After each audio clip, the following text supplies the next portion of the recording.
বিসমিল্লাহির রহমানির রহিম। গত কিছুদিন যাবৎ আমি ইসলামী অর্থনীতি এবং পুঁজিবাদী অর্থনীতি নিয়ে পড়াশোনা করছিলাম। এই দুই অর্থনীতির মধ্যে যে মৌলিক পার্থক্যটি আমি খুঁজে পেলাম, পুঁজিবাদী অর্থনীতিতে ভোগের শারীরিক, মানসিক, আত্মিক প্রভাব নিয়ে কোনো চিন্তাধারা বা মানদণ্ড নেই। ইসলামী অর্থনীতি সেটির সম্পূর্ণ বিপরীত।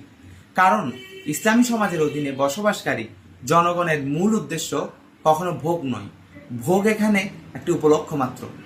মূল উদ্দেশ্য হচ্ছে ইহকালীন এবং পরকালীন কল্যাণ লাভ এবং আল্লাহ এবং রসুলের সন্তুষ্টি। সুতরাং বলা যায় অর্থনীতিতে নৈতিকতা এবং অর্থনীতি নিবিড়ভাবে জড়িত।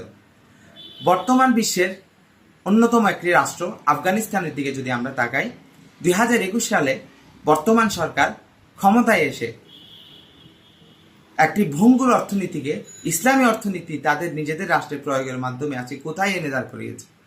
গত কিছুদিন আগে একটা টিভি রিপোর্টে আমরা দেখেছি, বিশ্বব্যাংক অবাক হয়ে গেছে তাদের অর্থনীতির এই অগ্রগতি দেখে। সুতরাং আমরা বলতে পারি, ইসলামী অর্থনীতি যদি আমাদের মুসলমান রাষ্ট্রগুলোর মধ্যে যদি আমরা প্রয়োগ করতে পারি, বিশেষ করে আমাদের বাংলাদেশে যদি ইসলামী অর্থনীতি প্রয়োগ হয়, ইনশাআল্লাহ বাংলাদেশের অর্থনীতির অবস্থাও আফগানিস্তানের মতো পরিবর্তন হয়ে যাবে।